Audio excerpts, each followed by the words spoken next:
Hi, good morning. This is my last response for Dr. Z for week 6.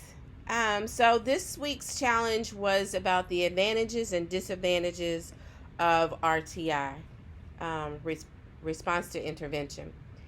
And as I was looking over these things, there are a lot of positive things and positive benefits for it. One is that, it applies to all grades. So it's not grade specific where there are some things that you only look at in certain grades. This doesn't matter. It also ensures that kids receive a high quality education in the general classroom, which I think is so important. But what's most important is that things are identified very early. So the minute that you see that a student is struggling, then this can take into effect. So we respond quicker, and that makes it more proactive for the schools themselves. And then another thing it does is it stops kids from being classified from special ed when they don't really necessarily need to be, just because they're struggling in reading.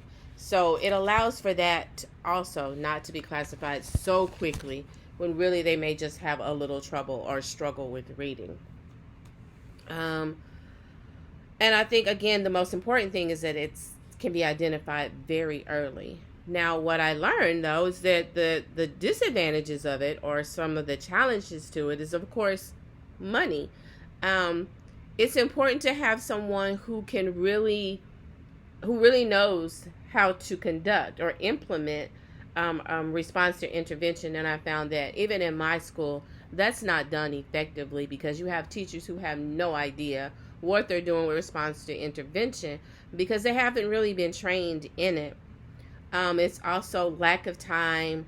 The scheduling is not the best because kids are being pulled out of maybe a class they really need to be in. They're missing their general education, but the scheduling is way off as well.